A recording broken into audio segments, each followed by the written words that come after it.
Have you ever felt totally, completely stuck with your money?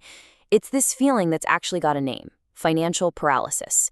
You know you should be doing something, but you just feel frozen. Well, today we're going to pull back the curtain on the hidden psychology that's causing all this. And I'll show you a super simple brain hack to help you break free for good. So does this sound familiar? You see ads for high-yield savings accounts, you hear your friends talking about their investments, and there's that little voice in the back of your head that says, hey, I should really look into that. But then, crickets. Nothing happens. Look, you're not lazy, and you're not bad with money.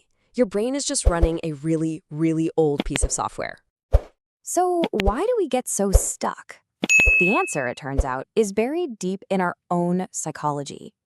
Our brains have this powerful built-in preference for doing nothing at all. And here it is. It's called status quo bias. Think of it like a mental shortcut.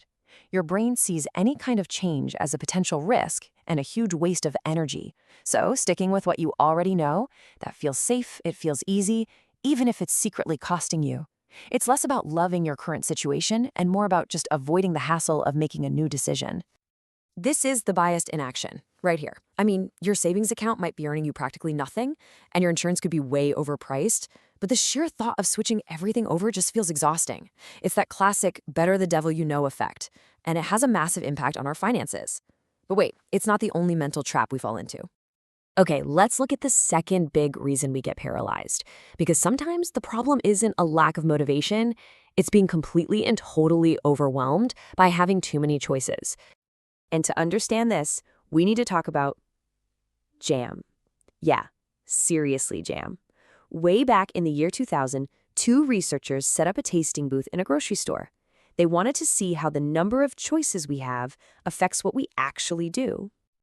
So they split the experiment into two parts. First, they put out this huge selection, 24 different kinds of gourmet jam. Then, for the second part, they cut it way down to just 6 types. Now, the big display definitely attracted more eyeballs. More people stopped to look. But that's not the important part. So what do you think happened? Who bought more jam? The group with all the options or the group with just a few? The result is pretty mind-blowing. The group with fewer choices was 10 times more likely to actually buy a jar of jam. When we're faced with too many options, we get overwhelmed and we just shut down. This is called choice overload, and it is the exact same feeling you get when you search for a new savings account and get hit with a wall of hundreds of different options. So we've got our own brains working against us, with a preference for doing nothing and a fear of too many choices. But here's the real kicker. Companies know this. They know all about it. And they have built entire business models around it. I want you to meet something called the loyalty tax. It's basically a penalty you pay for staying put. Companies will offer these incredible, shiny deals to get new customers in the door because they know that once they've got you, your status quo bias will probably keep you there, even as they slowly jack up your rates year after year. Your loyalty isn't being rewarded. It's being cashed in on.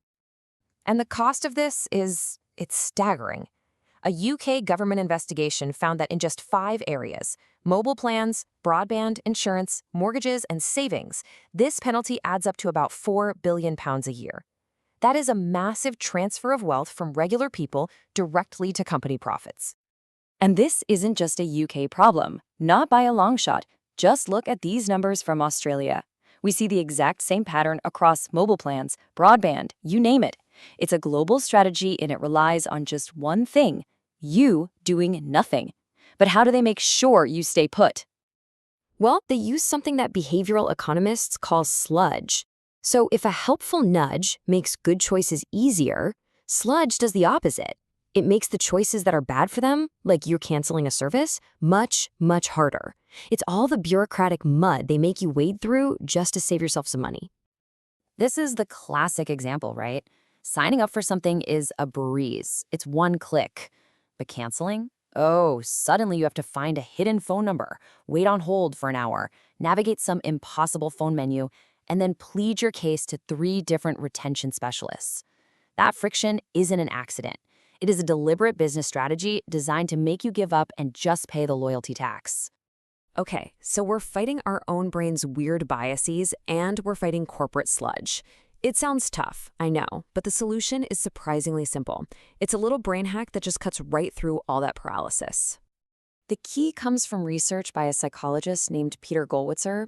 He figured out that simply having a goal like, I want to save more money, just isn't enough. What really matters is having a specific plan to make that goal happen. Basically, what he found is that people with these specific plans were about 3 times more likely to actually achieve them. Gollwitzer called these implementation intentions, which is a bit of a mouthful, but you can just think of them as if-then plans. Instead of trying to find the willpower in the moment, you decide ahead of time exactly when and where you're going to act.